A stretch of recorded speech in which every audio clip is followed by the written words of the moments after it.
అరుణ్ కుమార్ మీద కూడా ప్రాపర్టీ అఫెన్స్లు ఉన్నాయి. అదేవిధంగా దుగని లక్ష్మణ్ మీద కూడా murder case plus property offences కూడా ఉన్నాయి. కేతావత్ అరుణ్ మీద కూడా మోటార్ సైకిల్ అఫెండర్ ఇతను తలకొండపల్లి పోలీస్ స్టేషన్లో ఇతని మీద కూడా కేసులు ఉన్నాయి.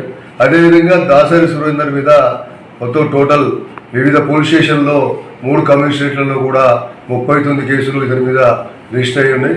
ఏదైతే ప్రాపర్టీ అఫెన్సెస్ మర్డర్ కేసెస్ కూడా రిజిస్టర్ అయ్యి ఉన్నాయి. ఇతను 2 సార్లు కూడా పీడీ యాక్ట్లో జైలుకు వెళ్ళి వచ్చినాడు. అంటే గతంలో కూడా సురేందరు ఈ సల్మాన్ కలిసి కూడా ఇద్దరు జాయింట్గా పార్టిసిపేట్ చేసిన కేసులు ఉన్నాయి. గతంలో వీళ్ళిద్దరు కూడా కలిసి ఇచ్చేసినారు.